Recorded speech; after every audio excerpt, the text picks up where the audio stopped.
Hello everyone, இன்றைக்கி நம்ம செய்ய போகிறது ஹோம் ஸ்டைல் சாம்பார் பொடி. இந்த சாம்பார் பொடி செஞ்சாச்சு அப்படின்னா நம்ம வீடே வந்துட்டு கமகமான சாம்பார் வாசம் அடிக்கும். அந்த அளவுக்கு சூப்பரான சாம்பார் பொடி, ரொம்பவே ஈஸியாக, அதே மாதிரி ஒரு 10 மினிட்ஸ்க்குள்ளார இதை நம்ம செஞ்சு எடுத்து வச்சிடலாம். வாங்க எப்படி செய்யலான்னு பார்க்கலாம். அதுக்கு ஒரு கப் நிறைய வரமிளகாய் எடுத்திருக்கேன். நீங்கள் எந்த கப்பில் மிளகாய் எடுக்கிறீங்களோ அதே கப்பில் 3/4 கப் அளவுக்கு நம்ம கொத்தமல்லி விதை எடுத்துக்கலாம். 2 டேபிள் ஸ்பூன் துவரம்பருப்பு, 2 டேபிள் ஸ்பூன் மிளகு, 2 டேபிள் ஸ்பூன் ஜீரகம், 2 டேபிள் ஸ்பூன் உளுந்தம்பருப்பு, 2 டேபிள் ஸ்பூன் கடலைப்பருப்பு. பருப்பு வகைகள் எல்லாமே நம்ம 2 டேபிள் ஸ்பூன் எடுத்துக்கணும். அதே மாதிரியே அரிசி நீங்கள் தேவைப்பட்டால் போட்டுக்கலாம். நான் ஒரே ஒரு டேபிள் ஸ்பூன் மட்டும் அரிசி சேர்த்துருக்கேன். 1 டீஸ்பூன் அளவுக்கு காயம், பெருங்காயம் சேர்த்தாச்சு அப்படின்னா நல்ல ஒரு ஃப்ளேவர் கிடைக்கும். அதே மாதிரி 1 டீஸ்பூன் அளவுக்கு வெந்தயம், 1 டீஸ்பூன் அளவு மஞ்சள் தூள், வெந்தயம், காயம் 3 1 டீஸ்பூன் அளவுக்கு எடுத்திருக்கேன். இப்போ ஒரு பேன் வச்சுக்கோங்க. பேன் நல்லா சூடானதுக்கப்புறமா நம்ம எடுத்து வச்சுருக்க அந்த தனி மிளகாயை போட்டுக்கலாம். மிளகாய் போட்டதும் நம்ம ஒரு 2 நிமிஷத்துக்கு மீடியம் ஃப்ளேமில் வச்சுட்டு குக் பண்ணணும். நீங்கள் இது அடுப்பு பற்ற வச்சதுலேருந்தே லாஸ்ட் வரலையுமே நம்ம மீடியம் ஃப்ளேமில் மட்டும்தான் வச்சு இதை வறுக்கணும். இப்போ 2 நிமிஷம் போல் ஆயாச்சு. மிளகாய் நல்லா வறுத்து நம்ம எடுத்து வச்சாச்சு. அடுத்து கொத்தமல்லி விதை சேர்த்துக்கிறேன். இந்த கொத்தமல்லி விதையும் அதோட கலர் லைட் கோல்டன் கலர் வரலையும் நம்ம இதை வறுத்து எடுத்துக்கலாம். பாருங்கள், நல்லா இதுவும் ஒரு 2 நிமிஷம் போல் ஆயிடுச்சு. அடுத்து கடலைப்பருப்பு சேர்த்துக்கிறேன். இதையும் ஒரு 2 நிமிஷத்துக்கு அதோட கலர் சேஞ்ச் ஆகிற வரலையும் நம்ம வறுத்து எடுத்துக்கலாம்.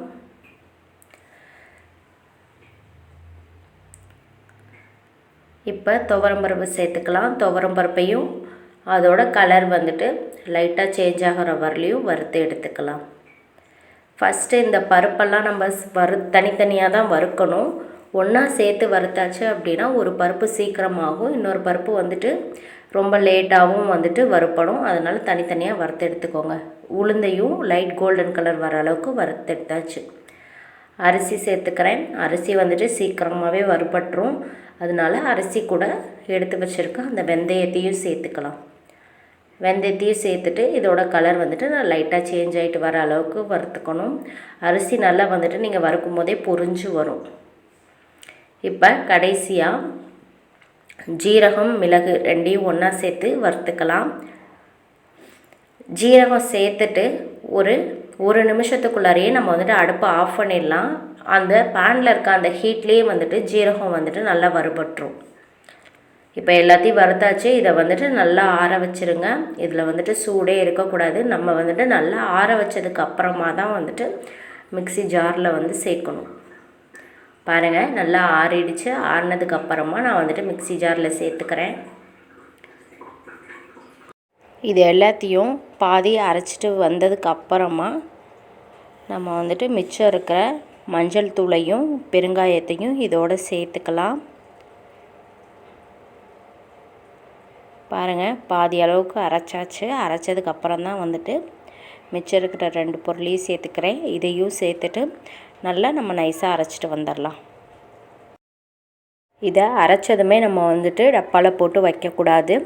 அதனால் இதை ஒரு நியூஸ் பேப்பரில் போட்டு கொஞ்சம் நேரம் ஆற வச்சுருங்க. அதோட சூடெல்லாம் போனதுக்கப்புறம் நம்ம டைட்டாக இருக்கிற ஒரு டப்பாவில், ஏர்டைட் டப்பாவில் போட்டு வச்சிட்டோம் அப்படின்னா இதை நம்ம 1 மந்த்துக்கு யூஸ் பண்ணிக்கலாம். நீங்கள் ஜாஸ்தி அரைக்கிற மாதிரி இருந்தது அப்படின்னா நீங்கள் மிஷினில் கொடுத்து அரைச்சாச்சு அப்படின்னா நல்லாவே பவுட்ரு அரைச்சி வந்துடும். பாருங்கள், சூப்பரான வாசமான சாம்பார் மசாலா வீட்டிலையே ஒரு 10 மினிட்ஸ்க்குள்ளாரையே நம்ம ரெடி பண்ணிட்டோம். நான் செஞ்சது உங்களுக்கு பிடிச்சிருந்தது அப்படின்னா என்னோடய சேனலை சப்ஸ்கிரைப் பண்ணுங்கள், லைக் பண்ணுங்கள், ஷேர் பண்ணுங்கள். மறக்காமல் பக்கத்தில் இருக்க பெல் ஐக்கானையும் கிளிக் பண்ணுங்கள். தேங்க்யூ.